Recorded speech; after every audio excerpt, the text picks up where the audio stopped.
Ya, kita masih menunggu apakah ada peraturan-peraturan yang mungkin akan dibuat oleh supervisory authority di bawah pasal-pasal yang saya sebutkan tadi.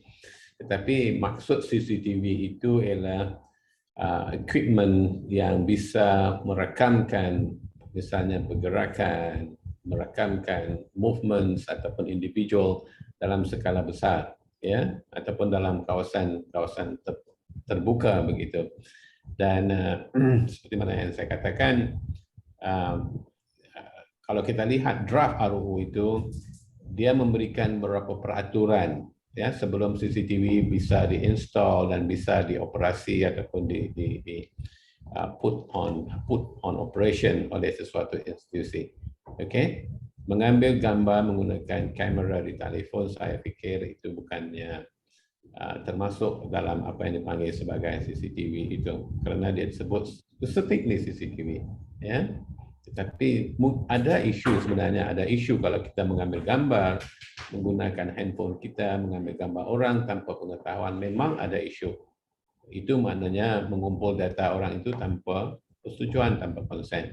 Dan kita sebenarnya telah melanggar privasi orang itu. Dan gambar itu adalah personal data. Kita jangan lupa, itu adalah personal data. Ya. Tambahan sedikit, just information saja ya, yang terkait dengan kebetulan tentang CCTV ya.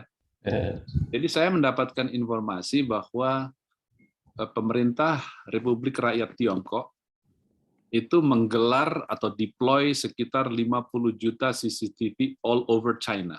Apa yang dilakukan oleh pemerintah China itu adalah CCTV itu digunakan untuk menilai citizens-nya, warga negaranya. Jadi dengan CCTV itu dia menilai apakah seseorang itu warga negara yang baik atau warga negara yang tidak baik. Bagi warga negara, dan setiap tahun katanya setiap warga negara itu memperoleh semacam raport, semacam hasil evaluasi tentang mereka, dan itu digunakan oleh pemerintah sebagai bahan pengambilan putusan, misalnya terkait dengan pendidikan, terkait dengan kesempatan kerja, terkait dengan akses pembiayaan dan lain sebagainya. Ya tentu saja saya tidak tahu apakah setelah adanya undang-undang tentang perlindungan data dan informasi pribadi di China, itu penggelaran atau deployment of CCTV itu masih berlaku atau tidak, karena di satu sisi ini untuk kepentingan publik, tetapi pada sisi lain punya potensi untuk melanggar privasi daripada warga negaranya. Mungkin Prof. Abu punya informasi tentang hal itu. Silakan, Prof. Mengikut apa yang saya baca, CCTV itu masih ada di sekitar bandaraya Beijing dan negara-negara lain atau kota-kota lain di China.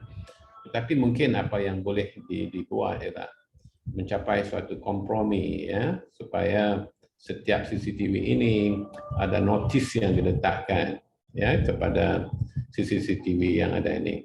Jadi itulah yang dilakukan di beberapa negara di Eropah. Setiap CCTV itu akan ada notis yang menyatakan bahawa kawasan ini dipasang CCTV untuk tujuan apa. Kita harus ingat bahawa CCTV ini dalam satu segi sangat penting untuk membasmi ataupun mencegah jenayah, tetapi pada satu segi lain ada isu mengenai privacy dan data protection. Jadi mungkin suatu kompromi harus dicari.